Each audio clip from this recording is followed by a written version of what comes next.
Over to you, ma'am. Thank you very much, Honorable Chairperson. The National Disaster in Electricity is a self-created program by the ANC in head with the ANC in government. Mr. Ramaphosa himself is at the center of Eskom mess. Around 2014-15, he was assigned by former President Zuma to lead what was called Eskom MARAWU. We later learned during the Zondo Commission that, in fact, the move was fatal for Eskom.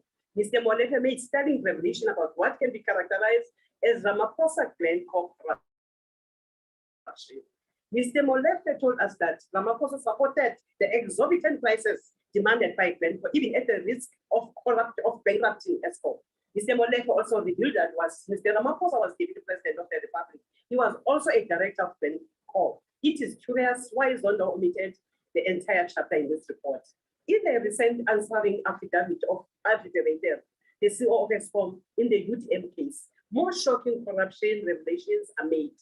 And revealed that Hitachi, a company that had a joint venture arrangement with the ANC investment company, Chancellor House, was awarded Kusle and Mudoki contract without following procedures. He goes on to say Hitachi encouraged Chancellor House to use its political influence to ensure that it obtained contracts from Eskom.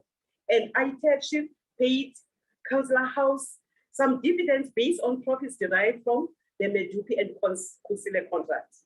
From the retail affidavit, we now know that the design problems of these plants are as a result of specification, which were customized to fit in what Hitachi can offer.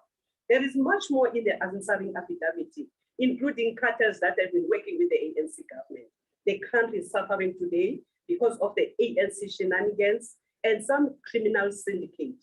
Today, we are told that we have a disaster and the legislation is being used to manage and conceal ANC criminality. Mr. Ramaphosa, in his own affidavit, says he and national government have no legal duty to end load shedding. If that is so, why does Mr. Ramaphosa take upon himself to appoint a minister to oversee something he and his cabinet have no legal duty to resolve? Where exactly will this minister derive his money if his boss does not have original legal duty? Is this appointment another element of corruption for some to be a conduit between looting house and the emergency procurement under the National Disaster Guide so that the ANC cronies can continue looting? The ATM is opposed to both the declaration of the national disaster in electricity and the appointment of the electricity minister.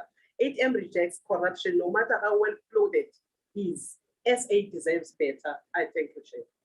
Thank you, ma'am. I now recognize Honorable Good.